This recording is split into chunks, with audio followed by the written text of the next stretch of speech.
Hello बच्चों, let's see the question. So the question says Drosophila melanogaster is found to be very suitable for genetic studies because select how many correct statements. Clear. तो बेटा बात करेंगे statement first के बारे में. क्या बोला गया?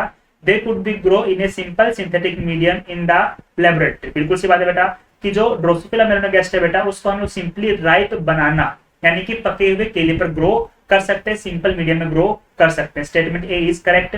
बी क्या बोला बेटा? They complete their life cycle in about 14 days. बिल्कुल सी बात है बेटा कि जो ड्रोसोफिला मेलानोगास्टर होते हैं बेटा उसका लाइफ साइकिल होता है अप्रोक्सीमेटली 2 वीक्स. 2 वीक्स यानी कि 14 डेज में अपना लाइफ साइकिल कंप्लीट कर लेती है. So statement B is also correct. Statement C क्या बोला?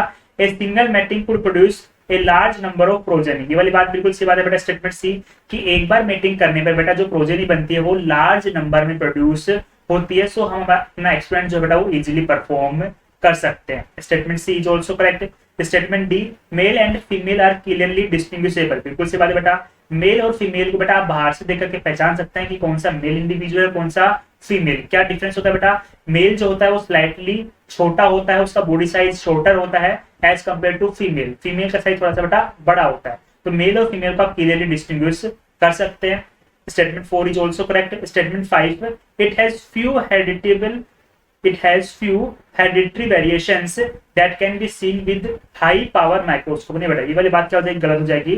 ड्रोसोफिला के अंदर हाई हेरिडिटरी वेरिएशंस प्रेजेंट होते हैं जिसको हम लोग लो माइक्रोस्कोप से आराम से देख सकते हैं. So statement 5th is incorrect. So basically first, second, third, fourth are correct. That's why our correct answer will be option B. Best of luck.